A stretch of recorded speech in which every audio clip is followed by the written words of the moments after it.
Karong adlaw atong pagaisgutan ang panghitabo human nga nahuman na ang lunop kaniadtong panahon nila Noah.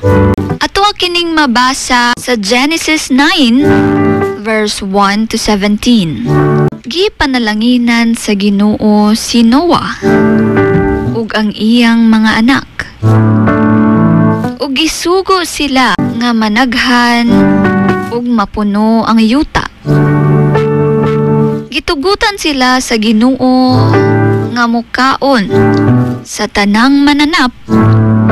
Ingon nga pagkaon gawas lang sa unod nga adunay dugo.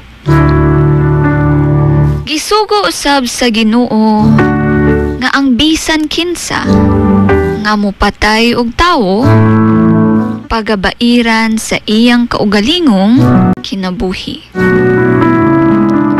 Dayon naghimo ang Ginoo og kasabutan uban kang Noah sa iyang kaliwatan ug sa tanang buhing binuhat nga dili na gyud pagalaglagon pag-usab ang kalibutan pinaagi sa lunop. Ang balangaw or rainbow sa panganod mao ang timaan sa maong kasabutan alang sa tanang kaliwatan. Kini nga bersikulo nagapakita og kita ginapahibalo nga ang Ginoo mao ang matinumanon nga magbubuhat ug magbubuhat sa saad nga dili gyud siya mosupak sa iyahang gisulti.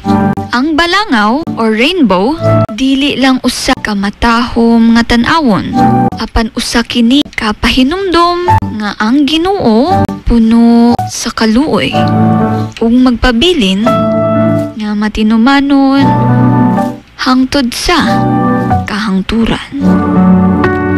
Busa matag higayon nga makita nato ang balangaw or rainbow kini hinumdumi nga adunay Ginoo nga nagabantay, nagapanalangin ug nagasaad nga dili kita niya biyaan.